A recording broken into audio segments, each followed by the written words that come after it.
Good morning. It's Good News Friday. I have 2 sheets today. It's been a good week, I think. So first I want to read you a comment from Gaius Caesar, a viewer. This is what he says. Look at the situation now in France and Italy, between Macron and Salvini, where Macron does not dare to show himself in public. Yet Salvini goes everywhere and talks to everyone because the people love him. This is a brilliant observation, and I'm certain we will see much more of this, as the nationalists are getting admired and respected, and the globalists are hiding. Australia. I was watching Fraser Anning's press conference, and I made up my mind about Fraser Anning. He's not stopping, this guy. He was attacked like crazy some time ago, and he's not shutting up. I love this. So this is a decent man. I also watched some interview. He's a decent man, and he's got big balls. Yeah. So this is your man, Australia, in my opinion. If I was living in Australia, I would support this guy, absolutely. Yeah. So that's what I wanted to say about Fraser Anning. Italy and Poland, they met this week discussing uniting to form an anti-EU alliance ahead of the European elections in May. It's a beautiful thing to say, isn't it? Anti-EU alliance. I love this. So Italy's Matteo Salvini was visiting Warsaw in Poland to talk with Jarosław Kaczynski and Mateusz Morawiecki. Right. And this is what Salvini said. We are preparing a new equilibrium and new energy in Europe. And Poland and Italy absolutely will lead this new European spring. And then he added, we have a new plan for Europe, intending to replace the dominant French-German axis. This is beautiful stuff. And Morawiecki said, different member states are treated quite differently in very similar situations. He's of course talking about the EU. So this probably is a definition of discrimination, isn't it? He says one country has a budget deficit of 2.4%, which is Italy, and another country has a deficit exceeding 3%. This is France. And they are treated differently because of some other aspects. Yeah. What could these aspects be, I wonder? And he's of course referring to the dispute between Brussels and Italy about the Italian budget, which is so stupid. Alright, now Sweden and the town of Staffanstorp. It's a small town in the south of Sweden. It's in the racist region of Sweden, Skåne. The nationalists did very well in this region in the last election.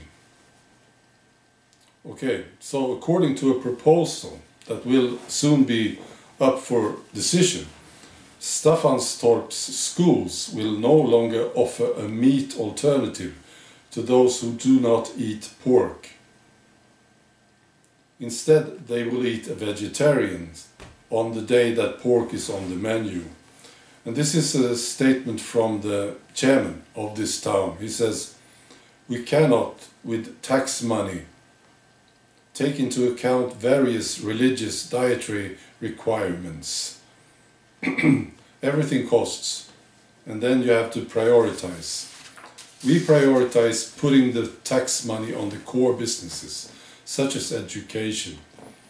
And this is brilliant news. 2 years ago this would never have happened in Sweden. So these guys have some balls, yeah. And the lefties, they hate this, of course. All the PC politicians they don't like this, of course. So this is very good. And here's another story from Sweden. This is just a fun story, I think. Public service television in Sweden. They interview, you know, they sometimes do, random people on the town. Yeah. And this segment they did, they talked to people on the town, random people, about who will be the new PM of Sweden. We still don't have a PM, you see. We had an election in September. We still don't have a PM. Okay. And alternative media did a good job on this. So they interviewed this guy who they met on the street. So alternative media, some guy on alternative media checked who this guy was. And it happened to be Jonathan Frylén. He's an active member of the Communist Party. We see this often in Sweden, in public service media. You know, how these random people on the street happens to be lefty politicians. Yeah, you know, they used to get away with this. They don't anymore. And finally, I want to tell you a great story from Switzerland. So this Afghani migrant, he was groping a 21-year-old woman during a New Year's Eve party at the city hall in the Austrian capital of Vienna. And the woman slapped him and broke his nose.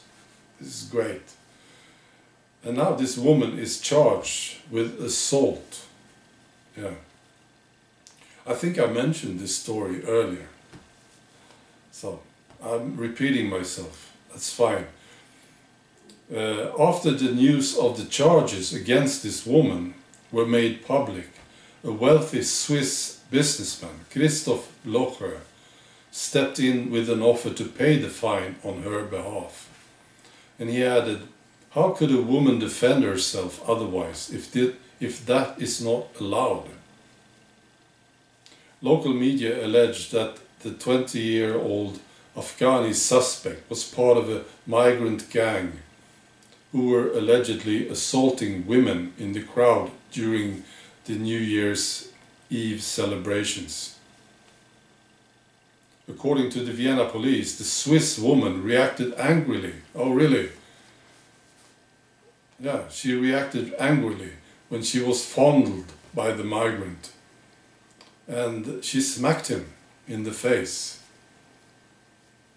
So at the same time, the suspect went to see the cops on this square, as he reportedly had a broken nose. So he went to see the cops, complaining about being hit by this woman.